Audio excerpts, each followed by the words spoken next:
Today's topic is the most important topic, that is Raoult's law. बहुत important topic है ये रॉल्ट्स law. जैसे हमने एक हेनरीज लॉ पढ़ा था, ये उससे सिमिलर है रॉल्ट्स law.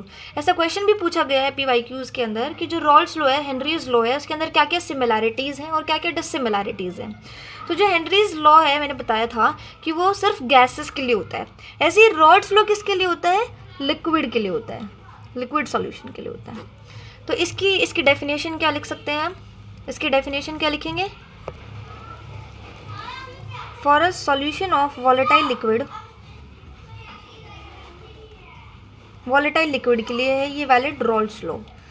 At constant temperature the partial pressure of each component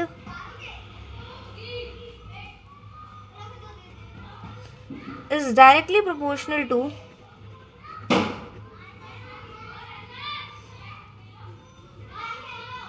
the mole fraction of the component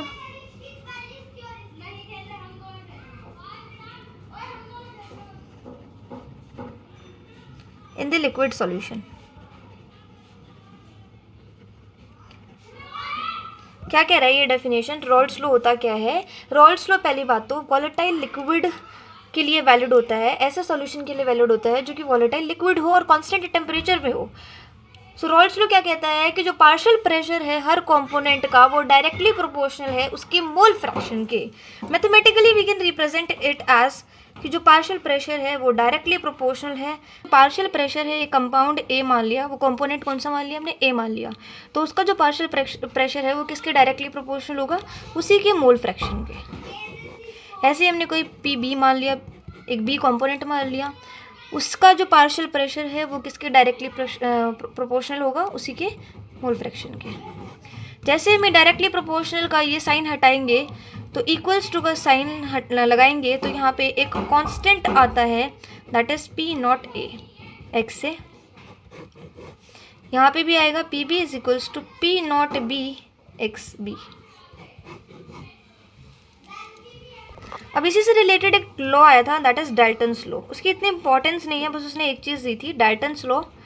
उसने बताया था कि जो टोटल प्रेशर है वो किसके इक्वल है? पी ए प्लस में पी बी के इक्वल है। ठीक है, और अभी हमने निकाला है पी ए की वैल्यू, क्या निकाली है? पी नॉट ए एक्स से। तो यहाँ रखेंगे पी नॉट ए एक्स से प्लस में P not B X B. ये रही पी बी की value, P not B X B. तो हम ऐसे भी लिख सकते हैं। अब हम लिख सकते हैं, मैंने बताया था मोल फ्रैक्शन ऑफ ए प्लस में मोल फ्रैक्शन ऑफ बी किसके इक्वल होता है? 1 के इक्वल होता है। अगर हमने मोल फ्रैक्शन ऑफ ए निकाला तो 1 में से हम मोल फ्रैक्शन बी का हम माइनस कर सकते हैं ऐसे। तो हम एक्स ए की जगह यहाँ पे 1 माइनस एक्स बी भी रख सकते हैं। एक्स ए की जगह पे हम क्या रख सकते हैं? 1 माइनस एक्स बी प्लस में P not B X B, तो एज इट इज़ ही है, इसको हम ऐसे ही रखेंगे। तो हम इसको ऐसे भी सॉल्व कर सकते हैं। अब यहाँ पे क्या है? एक्स ए क्या रिप्रेजेंट कर रहा है? Mole fraction of A in liquid solution. X B क्या रिप्रेजेंट कर रहा है? Mole fraction of B in liquid solution. अब इसका जो मेन इंपॉर्टेंट ग्राफ है, बहुत इंपॉर्टेंट है, वो कैसे बनेगा? यहाँ पे हमने क्या लिया? पार्शियल प्रेशर ले लिया। यहाँ पे नीचे हमने क्या लिया है? Mole fraction.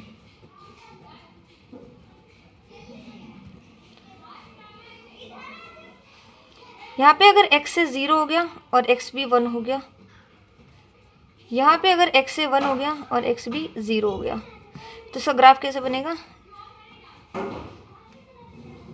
ऐसे।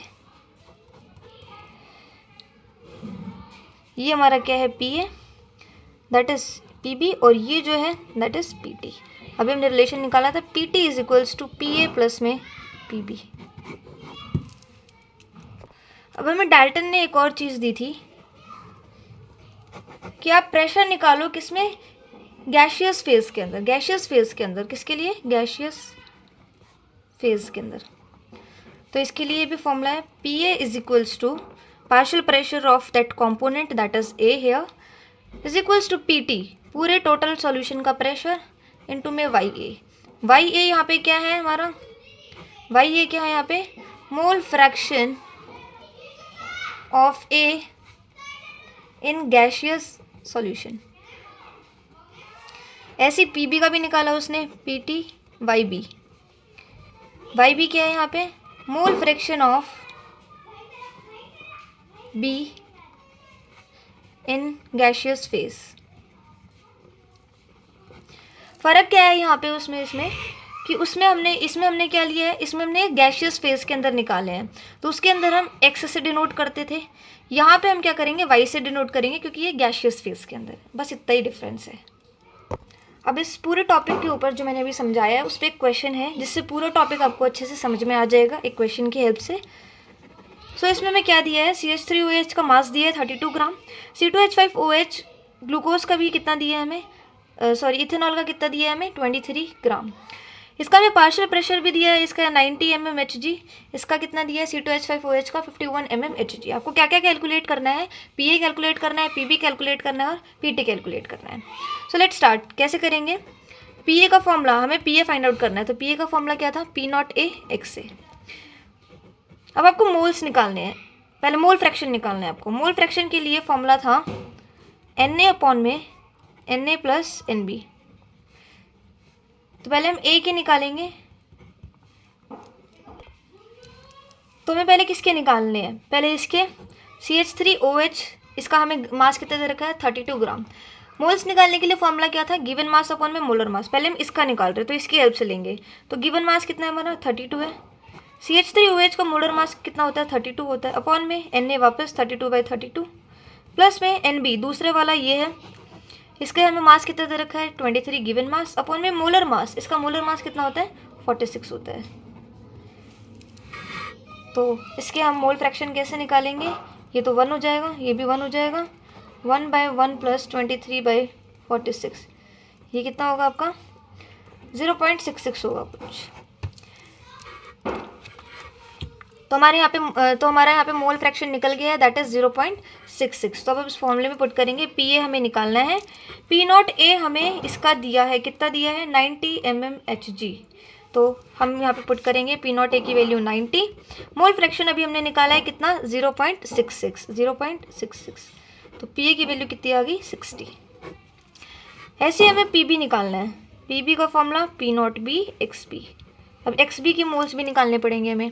XB के मोल्स कैसे निकालोगे, XB इज इक्वल्स टू वही वापस Na अपॉन NB, यहाँ पे अब NB आएगा, अपॉन में Na प्लस NB, कि जिसका निकालना होता है उसके मोल्स ऊपर, अपॉन में टोटल मोल्स जितने भी सॉल्यूशन के अंदर प्रेजेंट है।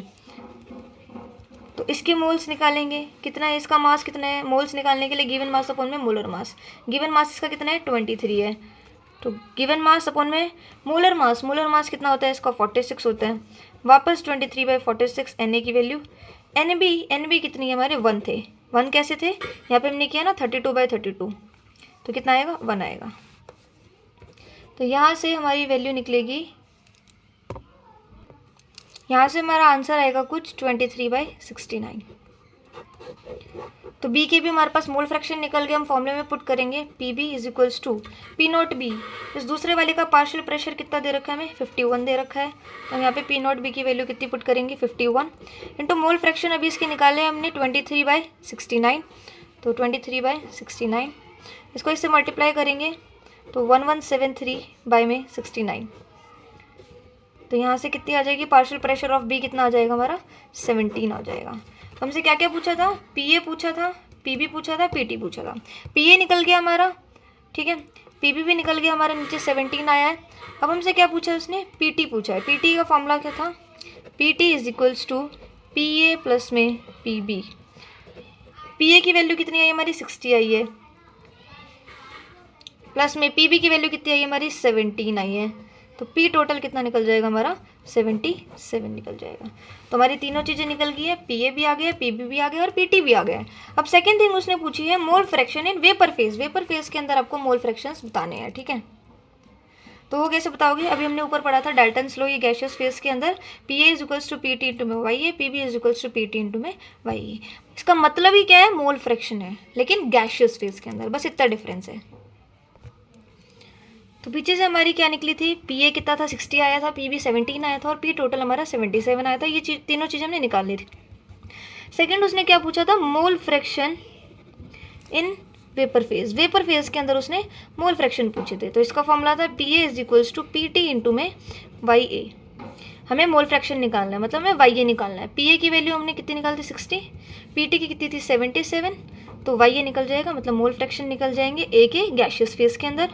तो Y A is equals to 60/77। तो वाई ए की वैल्यू कितनी आ जाएगी? 0.77। ऐसे अगर हमें पी बी निकालना हो in gaseous phase, vapour phase के अंदर, पी टी इंटू में वाई बी, ठीक है। P B is equals to, अब पी टी की वैल्यू कितनी थी हमारी? 77 थी, इंटू में वाई बी, बी के मोल्स निकालने हैं। यहाँ पे पी बी की वैल्यू कितनी आई थी? पी बी की वैल्यू कितनी आई थी हमारी? 17 आई थी। तो यहाँ पे हम 17 पुट करेंगे इसकी जगह पे। वाई बी, बी के हमें मोल फ्रैक्शन निकालने हैं गैसियस फेज के अंदर, तो कितना आएगा? 17/77। तो कितने आ जाएंगे हमारे? मोल फ्रैक्शन कितना आ जाएगा गैसियस फेज के अंदर बी वाले का? 0.22। बस आपको इतनी ही चीज़ें करनी है, चीज़ें समझनी है, उनको फॉर्मूले में पुट करना है, बस वैल्यूज़ आ जाएंगी अपने आप।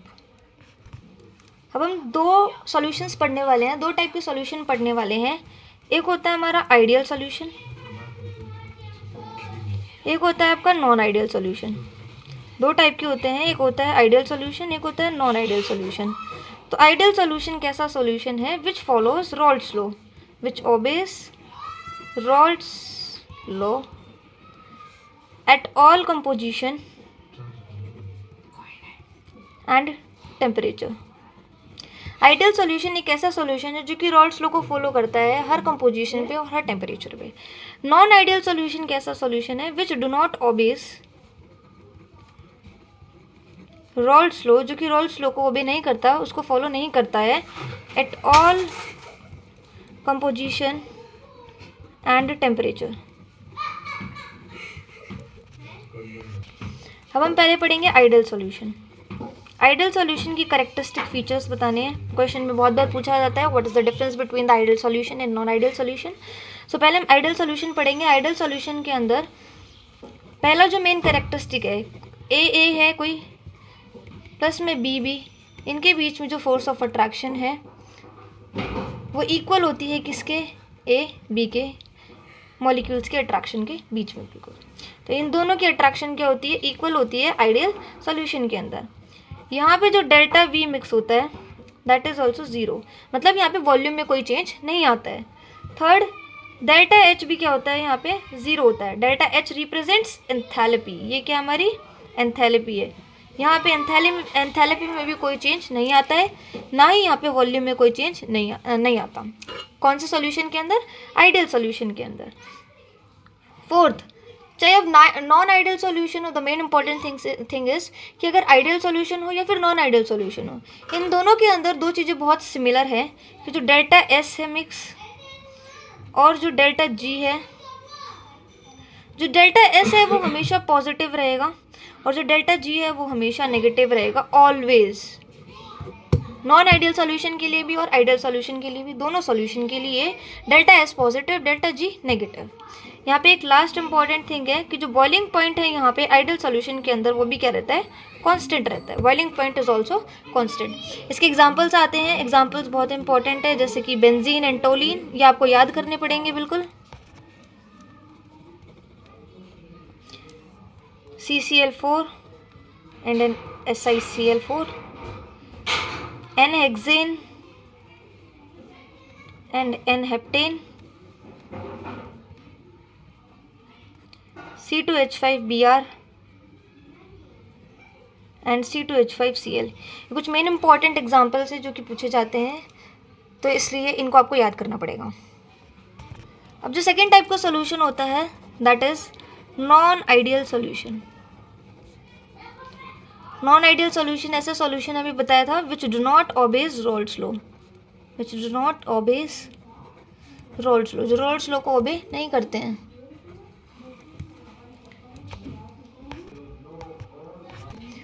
अब जो नॉन आइडियल सॉल्यूशन है वो आपके दो टाइप्स के होते हैं। नॉन आइडियल सॉल्यूशन, एक होता है आपका पॉजिटिव डेविएशन,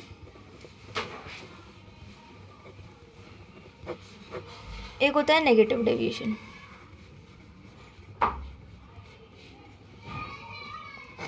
अब इन दोनों के कैरेक्टरिस्टिक फीचर भी बहुत बार पूछे जाते हैं। क्या क्या है इनमें? पॉजिटिव डेविएशन के अंदर जो ए के मॉलिक्यूल्स के बीच में अट्रैक्शन है और जो बी मॉलिक्यूल्स के बीच में जो अट्रैक्शन है वो ग्रेटर देन होती है किसके मॉलिक्यूल्स के अट्रैक्शन से? ए और बी के मॉलिक्यूल्स के अट्रैक्शन से। ठीक है, इसमें क्या होता है? इसमें इसका उल्टा होता है। जो ए के जो मॉलिक्यूल्स के बीच में अट्रैक्शन होती है और जो बी के मॉलिक्यूल्स के बीच में अट्रैक्शन होती है वो लेस देन होती है किससे? ए और बी के मॉलिक्यूल्स के अट्रैक्शन से। सेकेंड, इसके अंदर पॉजिटिव है तो कैसे याद रखोगे? ट्रिक कैसे याद रख लो? पॉजिटिव डेविएशन है तो हर चीज़ पॉजिटिव होगी एक्सेप्ट जो मैंने दो चीज़ें बताई थी, डेल्टा एस हमेशा पॉजिटिव होगा, डेल्टा जी हमेशा नेगेटिव होगा ऑलवेज, चाहे वो पॉजिटिव डेविएशन हो, नेगेटिव हो, नॉन आइडियल सॉल्यूशन हो या फिर आइडियल सॉल्यूशन हो।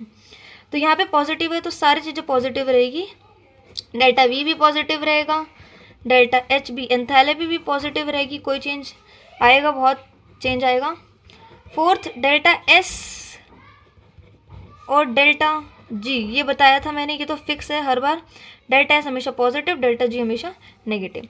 वहाँ पे आइडियल सॉल्यूशन के अंदर बॉइलिंग पॉइंट कांस्टेंट था, यहाँ पे आइडियल सॉल्यूशन के अंदर बॉइलिंग पॉइंट क्या करता है? डिक्रीज करता है।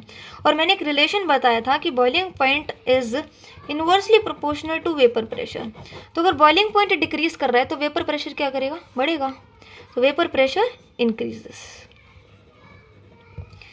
यहाँ पे इससे उल्टा है, यहाँ पे नेगेटिव डेविएशन पढ़ रहे हैं तो सारी चीज़ें नेगेटिव होंगी आपकी। ठीक है, तो यहाँ पे डेल्टा वी मिक्स भी क्या होगा? नेगेटिव होगा। डेल्टा एच मिक्स भी क्या होगा? नेगेटिव होगा। और डेल्टा एस और डेल्टा जी को तो बताया ही था मैंने, हमेशा ऑलवेज सबके लिए सेम रहेगा, डेल्टा एस पॉजिटिव रहेगा, डेल्टा जी हमेशा नेगेटिव रहेगा। यहाँ पे बॉइलिंग पॉइंट डिक्रीज हो रहा है तो यहाँ पे बॉइलिंग पॉइंट क्या होगा? इंक्रीज होगा। यहाँ पे भी वही relation, boiling point is inversely proportional to vapour pressure. Boiling point increase हो रहा है तो वेपर प्रेशर डिक्रीज होगा, तो यहाँ पे वेपर प्रेशर डिक्रीज होगा। अब इनका मेन इंपॉर्टेंट ग्राफ आपको आना चाहिए। पहले जो हमारा मेन ग्राफ था वो क्या था? रॉल्ड्स लॉ से जो हमने सीखा था, क्या था? ऐसे था, ऐसे था, है ना? इसमें भी वैसे बना लेंगे, ये ट्रिक है। ऐसे था, ऐसे था, तो ऐसे था। दोनों के लिए ग्राफ कैसे बनेगा? ये पॉजिटिव डेविएशन है तो थोड़ा पॉजिटिव ऊपर की तरफ चला जाएगा ग्राफ, यहाँ पे भी ऊपर की तरफ चला जाएगा थोड़ा ग्राफ, यहाँ पे भी ऊपर की तरफ चला जाएगा थोड़ा ग्राफ। ये क्या था हमारा? पी ए था, ये पी बी था और ये पी टी था। सब सेम रहेगा, लेकिन पॉजिटिव डेविएशन है तो थोड़ा ऊपर की तरफ डेविएट हो जाएगा, नेगेटिव है तो थोड़ा नीचे की तरफ ग्राफ डेविएट हो जाएगा। ये भी पी ए था, ये पी बी था, ये पी टी था, सब कुछ सेम रहेगा, लेकिन पॉजिटिव डेविएशन में थोड़ा ऊपर की तरफ ग्राफ डेविएट हो जाएगा और नेगेटिव डेविएशन में ये थोड़ा नीचे की तरफ ग्राफ हो जाएगा। और सब आपको सेम लिखना है। यहाँ पे एक्स से 0, एक्स बी 1, यहाँ पे एक्स से 1, एक्स बी 0, यहाँ पे भी एक्स से 0, एक्स बी 1, यहाँ पे एक्स से 1, एक्स बी 0। अब इनके भी आपको एग्जांपल्स बहुत अच्छे से याद रखना है। ये पॉजिटिव डेविएशन है, ये नेगेटिव डेविएशन है। इसके कुछ एग्जांपल्स मैं बता सकती हूँ, जैसे कि इथेनॉल एंड साइक्लोहेक्सेन। वैसे तो बहुत सारे एग्जांपल है, लेकिन आप 2-3 याद कर सकते हो इसके। Ethanol and cyclohexane, ethanol and water, ethanol and acetone, CCl4 and benzene. ये सारे के सारे आपको 2-3 एग्जाम्पल जो कि आपको याद करने पड़ेंगे। एक और बता देती हूँ, CCl4 एंड टोल्यूइन। ऐसे इसके एग्जाम्पल्स भी आपको 2-3 याद करने पड़ेंगे, जैसे कि पानी एंड HCl, पानी and HNO3। What is HNO3? HNO3 is nitric acid. Third is CHCl3 and C6H6 benzene, chlorofluoro. Fourth is CHCl3 and CH3CO CH3। ये कुछ एग्जाम्पल्स हैं जो आप याद कर सकते हो, 2-3 याद कर लो, उतने काफ़ी हैं। Last topic of this video is that is azeotrope mixture. Azeotrope mixture क्या होते हैं? एज़ोट्रॉप मिक्सचर क्या होते हैं?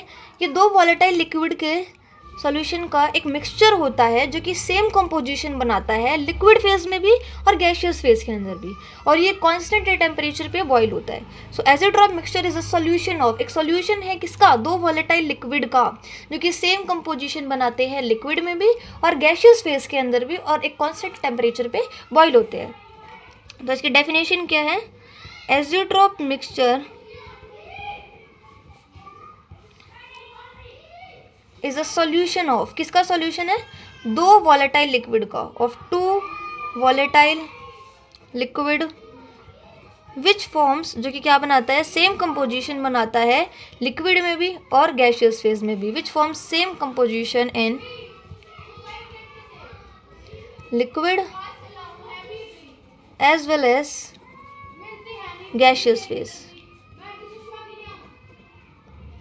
विच बॉइल्स एट कॉन्स्टेंट टेम्परेचर, जो कि कॉन्स्टेंट टेम्परेचर पे क्या होते हैं? बॉयल होते हैं।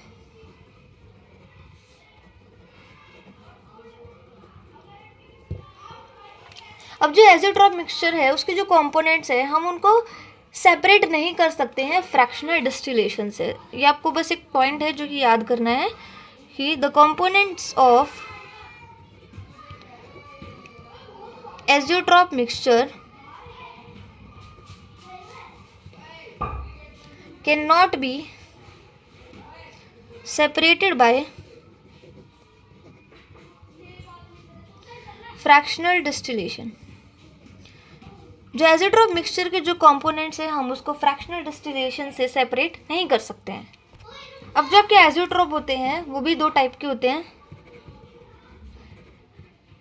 एज़ोट्रॉपिक मिक्सचर होते हैं जो, वो भी दो टाइप के होते हैं।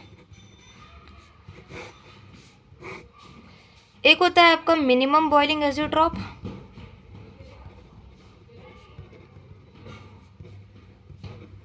एक होता है आपका मैक्सिमम बॉइलिंग एज़ोट्रॉप।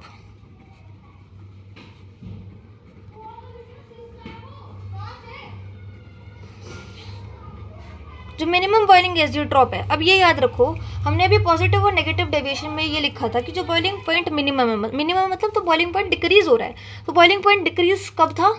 पॉजिटिव डेविएशन के अंदर। तो यहाँ पे क्या होगा? Positive deviation. आप पीछे जाके देख सकते हो, पॉजिटिव डेविएशन के अंदर बॉइलिंग पॉइंट क्या हो रहा था? डिक्रीज हो रहा था, मतलब मिनिमम था, तो यहाँ पे पॉजिटिव डेविएशन होगा। यहाँ पे क्या होगा?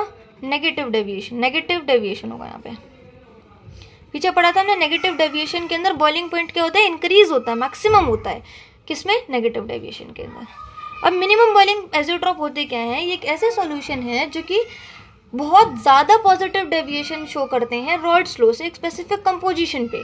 तो we can write they are the solution which shows largest positive deviation, which shows largest positive deviation